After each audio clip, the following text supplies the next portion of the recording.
Camilo VI destacaba en los medios de la época por su belleza, pero era mucho más que una cara bonita. Sobresalía por su voz y otros talentos, entre los que se encontraban la composición y producción de sus canciones. Sin embargo, la razón principal de su fama puede atribuirse a la cantidad de polémicas que rodearon su vida, desde su resistencia a revelar detalles de sus relaciones sexuales hasta los cambios estéticos que se realizó en sus últimos años, que hasta llevaron a que muchos lo compararan con Michael Jackson. Tan controversial fue su vida sexual que el cantante de Vivir así es morir de amor tuvo, paradójicamente, una vida donde el amor verdadero no pareció estar presente. ¿Cómo fue su meteórico ascenso? ¿Cómo se convirtió en un emblema? ¿Por qué terminó en mala relación con la prensa? ¿Qué se sabe de sus fallidos romances?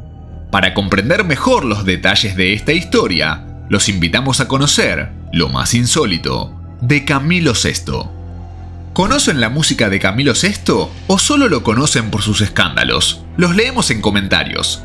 También nos gustaría saber sobre qué quieren videos y les recordamos que pueden escucharnos en sus plataformas de podcast predilectas. Camilo Blanes Cortés nació el 16 de septiembre de 1946 en Alcoy, un municipio de España. Se crió en una familia humilde, formada por Eliseo Blanes Mora, un electricista, y Joaquina Cortés Garrigós, ama de casa. Desde pequeño, Camilo llamaba la atención por su belleza casi idílica. Era esbelto, alto y con unos profundos ojos azules. Las maestras lo adoraban y solía utilizar eso a su favor, pidiéndoles permiso para ir al baño, aunque en realidad quería escaparse de clase. Además, Camilo tenía un talento nato para el canto, que sacaba a relucir en el coro de su colegio en Alcoy. Pero fue recién a los 16 años cuando cayó en la cuenta de que la música era su destino. A mediados de la década de 1960, Camilo formó parte de los Dyson, un grupo de adolescentes que a cambio de unas pesetas cantaban covers de los Beatles y los Bee Gees en bodas y bautismos. La banda no parecía tener un gran futuro, pero sí Camilo. Él destacaba entre sus compañeros por su llamativa figura, y quizás por esto era que en las presentaciones siempre se ubicaba delante, donde saltaba y bailaba, todo sin dejar de cantar con una voz aguda, fuerte e hipnótica.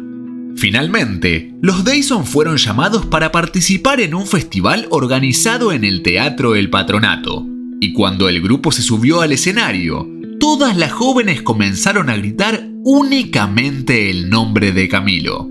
El presentador del festival le pidió a la banda que extendiera su presentación, mientras que el público solo exigía la presencia del muchacho de ojos azules.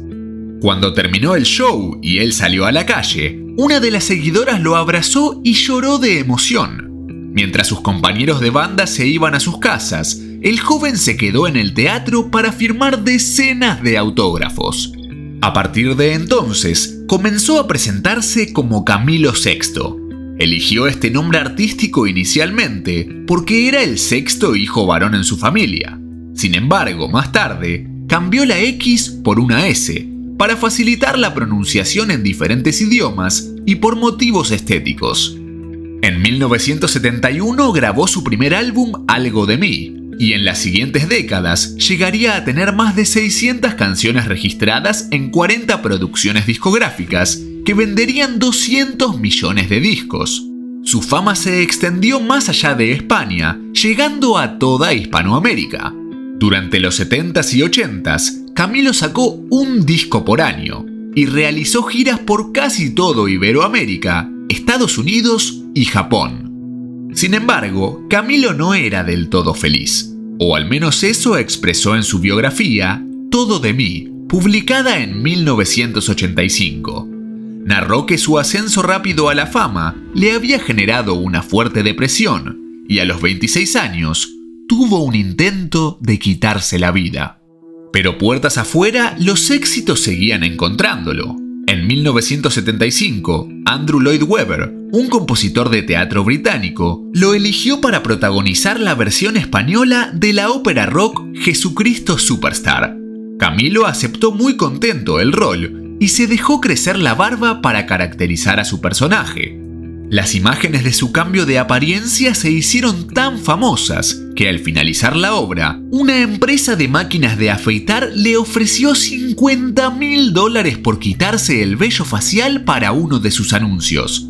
Camilo aceptó y donó el dinero a un hogar de huérfanos.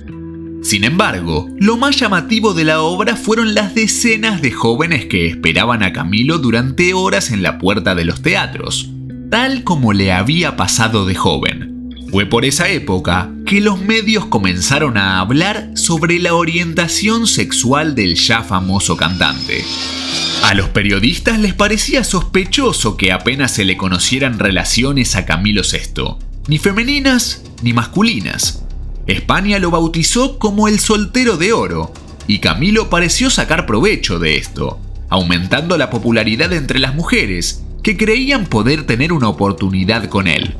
Además, enamoraba a miles de hombres, y fueron muchos los que afirmaron que sus supuestos romances con famosas no eran más que tapaderas para ocultar su homosexualidad. Durante los primeros años de su carrera fue fotografiado en varias ocasiones con la actriz italiana Lucia Bosé, despertando rumores de romance, pero tanto ella como Camilo aseguraron ser simplemente amigos. Años después, él diría que Lucía había sido una especie de musa para sus primeras canciones, aunque no brindó más detalles al respecto. En 1971, oficializó un romance con Marcia Bell, una actriz y presentadora argentina muy querida en España. Los fanáticos de ambos recibieron muy bien la noticia, pero la felicidad no duró mucho. Y es que durante una entrevista, Marcia había insinuado que Camilo le era infiel con otros hombres. Según fuentes anónimas cercanas a ambos, el cantante nunca le perdonó esos dichos y se separaron para siempre. No obstante, Camilo no parecía percibir como un insulto que dijeran que era gay. Incluso demostraba respeto hacia las personas con aquella orientación sexual en una época donde la aceptación no era la norma. Durante una entrevista, admitió ser afeminado y romántico, como demostraba en sus canciones, y también añadió que su único vicio era el sexo, lo que hay del ombligo para abajo, y que a veces se liaba y era hombre de muchas mujeres. Otro de los nombres que resonó entre sus amoríos fue el de Andrea Bronston, su corista. El idilio duró supuestamente unos 10 años, pero se mantuvo en secreto.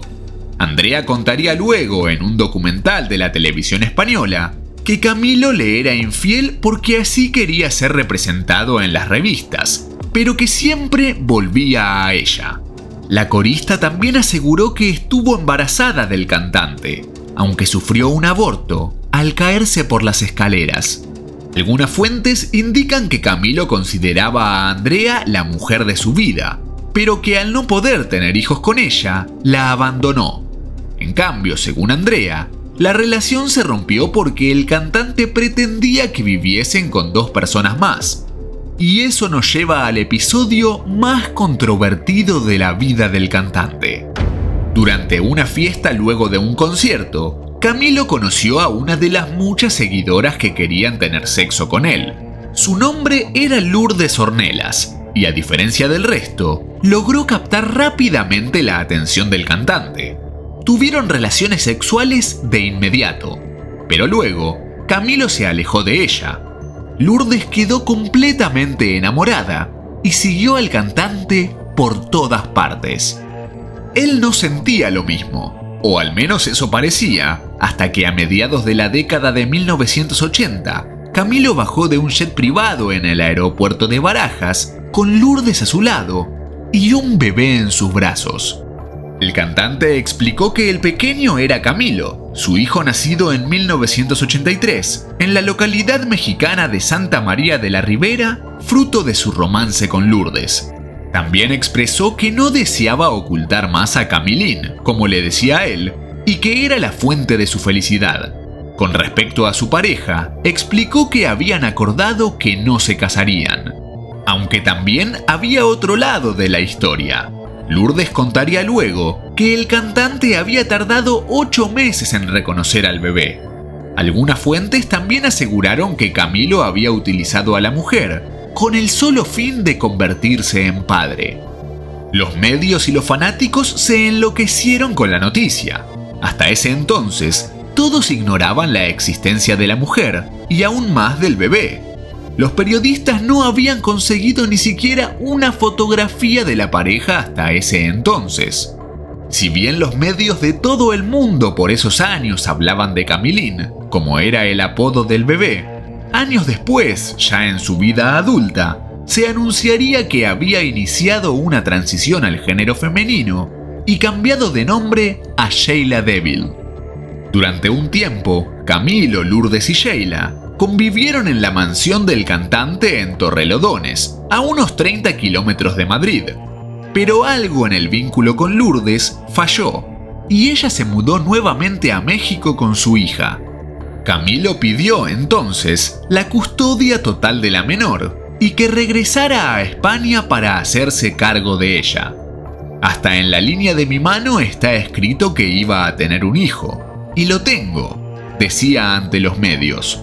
Según revelaría Lourdes luego, tras fuertes peleas entre ambos, Camilo consiguió la custodia de la pequeña.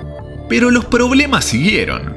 En 2 ocasiones diferentes, Lourdes intentó mudarse a México con su hija y Camilo consiguió que regresaran a España. Además, el cantante confesó que luego de la separación le había dado a su expareja dinero y un piso en Madrid para que se quedase cerca, pero ella siempre ha negado esto. Probablemente debido a la extraña dinámica familiar, Sheila creció siendo una niña tímida e introvertida que apenas se movía en las entrevistas que daba junto a su padre.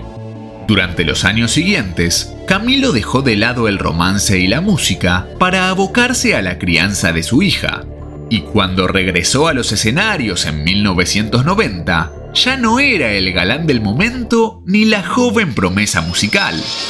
Aunque no fuera exactamente lo que el público joven buscaba, Camilo se había convertido en una leyenda de la música.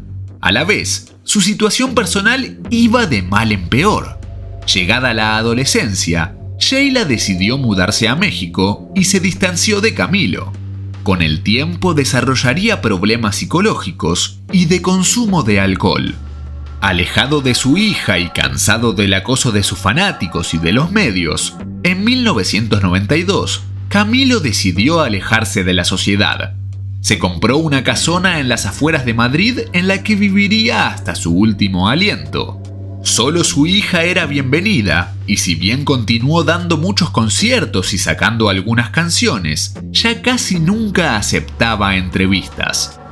De hecho, en el año 2000, Camilo protagonizó uno de los momentos más incómodos de la televisión española. Fue invitado al programa Tómbola, donde uno de los panelistas no soportó que rechazara sus clásicos sillones en forma de labios y prefiriera sentarse en una silla. A partir de ese entonces, los demás panelistas del programa intentaron ridiculizarlo con comentarios de doble sentido sobre su vida sexual. También intentaron indagar en otros aspectos de su vida privada, como su relación con su hija. Y por último, quisieron darle donde más pensaban que le dolería, en el paso del tiempo. Camilo se defendió en todas las ocasiones de una forma que luego los medios tacharon de maleducada. Si su vida privada ya era difícil de entender antes de aquello, para ese entonces se convirtió en un misterio total. Y cada vez que aparecía en público, las repercusiones eran terribles. Sus cambios físicos eran notorios, pero no todos se atribuían a su avanzada edad. Y es que Camilo se había hecho numerosas operaciones estéticas de resultados dudosos. Posiblemente por el miedo a perder la belleza idílica que lo caracterizaba, se sometió a estiramiento facial, eliminación de las bolsas de los ojos, elevación de cejas, una rinoplastia y se aplicó botox en los pómulos. Debido a esto último, no podía sonreír con naturalidad y su rostro fue señalado por muchos como caricaturesco.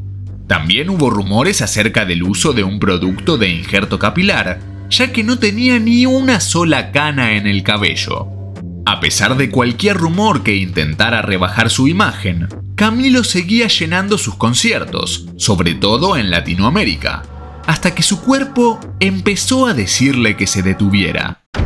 En el año 2000, sufrió una grave enfermedad hepática derivada de sus excesos con el alcohol, por lo que le realizaron un trasplante de hígado.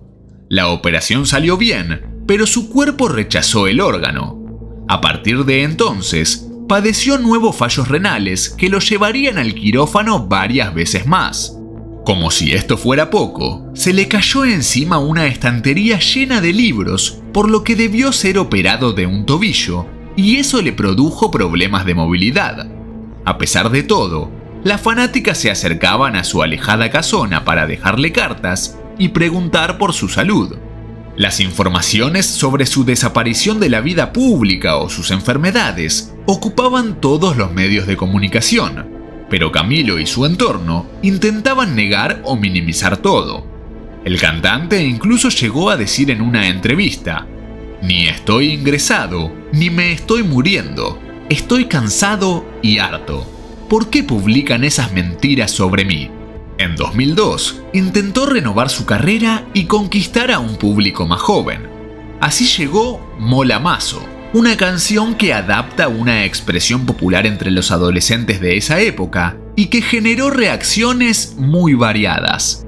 En diciembre de 2016, estrenó una canción llamada Padre Nuestro, que contiene una frase del Papa Francisco sacada de una grabación radiofónica.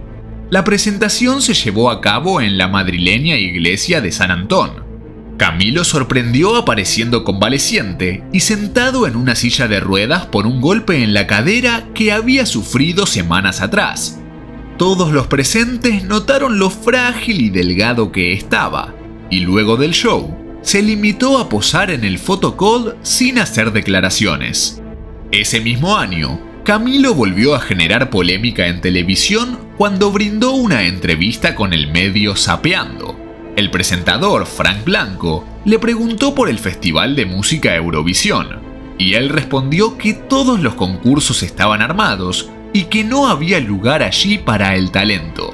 En 2018, realizó una aparición pública en el Florida Park de Madrid, donde presentó su álbum Camilo Sinfónico.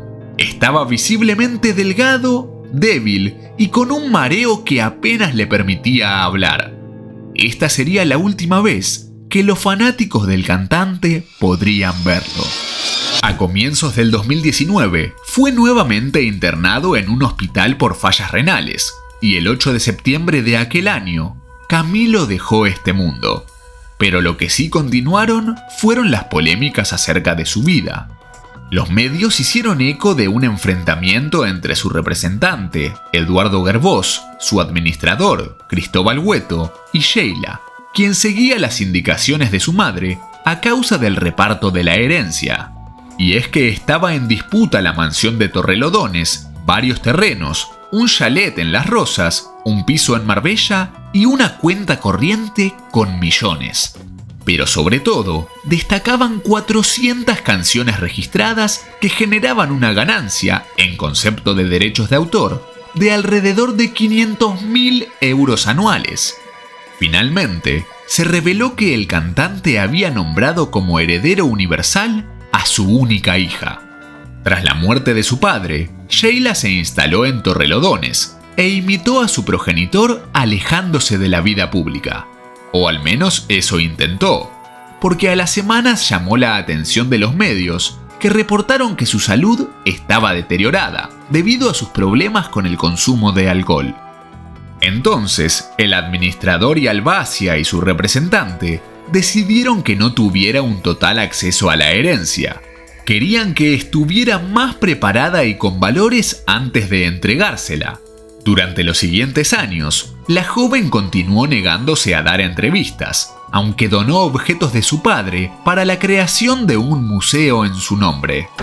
A finales de abril de 2023, Sheila reapareció en los medios para anunciar su transición de género a mujer. En 2024, Lourdes reveló que su hija estaba atravesando un momento crítico debido al consumo de drogas. Según algunos medios, Sheila había sufrido mucho por la distancia que su padre le impuso con su madre, lo que le generó episodios de depresión y una posterior adicción. Lo cierto es que cuando Sheila era pequeña, Lourdes no tenía dinero para ir a visitarla a España. Cuando volvió a vivir en México, la joven cortó prácticamente toda relación con su padre, ya que según ella, al ser adulta, Camilo ya no la necesitaba para las apariciones públicas. Hoy por hoy, los medios hacen eco de su deteriorado estado físico y de su forma de vida. A pesar de llevar más de 5 años muerto, Camilo sigue siendo tema de conversación y controversias, sobre todo las que rodean su identidad sexual. En el último tiempo, un asistente personal aseguró que había mantenido una relación con él cuando era su jefe. Incluso aseveró conocer todos los secretos del cantante. Sin embargo, las fanáticas y fanáticos ignoraron los dichos de esta persona. Son muchos los que creen que el mejor modo de honrarlo es manteniendo en el enigma parte de su intimidad. Después de todo, en un mundo donde parece que cada vez más todo debe ser exhibido a plena luz, sigue valiendo la pena recordar que los mitos también se construyen gracias a sus sombras. Y hasta aquí el video del día de hoy.